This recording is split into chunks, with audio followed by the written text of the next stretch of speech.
Сегодня хотел бы несколько слов о том, что было сделано за этот год, какие перспективы на год 2020, на ближайший период. Собственно, выполняя поручение министра информации, немножко рассказать о предприятии, которым я руковожу. В следующем году предприятию исполняется 75 лет. То есть в послевоенные годы, по сути дела, в 1945 году было образовано открытое акционерное общество «Белкнига». Что делаем? Осуществляем оптовую розничную торговлю книжной и другой печатной продукцией, выпускаемой в республике и за ее пределами, на белорусском, русском и других языках, канцелярскими, офисными принадлежностями, оказываем услуги по хранению печатной продукции на территории Республики Беларусь. Владельческий надзор над предприятием осуществляет Министерство информации Республики Беларусь. На карте, которая здесь представлена, нанесены наши торговые объекты.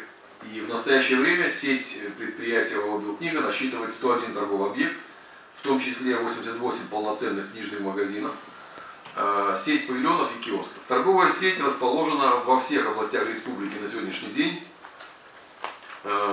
Мы активно развиваемся, уверенно стремимся в будущее. За 2018-2019 год открыто 8 новых книжных магазинов. После модернизации в этом году, в 2019 году, открыт Дом книги «Светоч» и книжный магазин «Эрудит», которые были радикально переделаны. Это не новые торговые объекты, но сохранение, обновление того, что есть. Я надеюсь, что в «Светоче» вчера поставил елку новогоднюю книжную. Тоже приглашаю посмотреть, такая необычная получилась конструкция. Но «Эрудит» совсем рядом.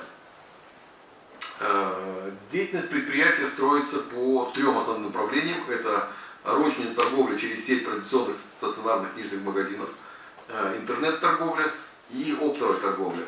2 последних направления только набирают обороты. Значит, где-то натыкаемся, здравствуйте, на какие-то подводные камни, но работая в этом направлении. То, что накатано на сегодняшний день, это офлайн торговля. Значит, за 10 месяцев текущего года, результатов 11 пока нет, будут чуть позже, 10 месяцев выручка от реализации товаров, продукции, работ, услуг составила 39 миллионов рублей. Поэтому много-мало говорить, ну, почти 20 миллионов долларов. Вот и книги, да, мы не занимаемся нефтью, не занимаемся сахаром, там, какими-то высокомаржинальными делами, тем не менее, за 10 месяцев в рамках предприятия переварилось 39 миллионов рублей. Рентабельность продаж 3,77%, численность среднесписочная 797 человек, без декретниц, много у нас очень декретниц тоже. Работаем над демографической ситуацией в стране, потому что женщин процентов 95 и, соответственно, много в декрете. Зарплата среднемесячная, не скрываю, 621 рубль, мало, хотелось бы больше, но то, что заработали, то и тратим. Основными видами продукции, реализуемой через собственную сеть, является книжная продукция, безусловно, и на этом стоим, от этого особо не отходим. Книжная продукция в структуре товарооборота составляет 64,9%. То, что рядом, канцелярские товары 16,2%, бумажно-беловая продукция 14,4% и товары народного потребления 4,5% от общего товарооборота. В части реализации книжной продукции необходимо отметить, что продажи продукции производства Республики Беларусь составляют более 71%.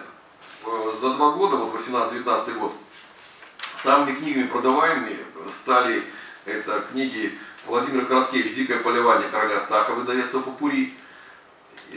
Значит, и вот директор у нас здесь.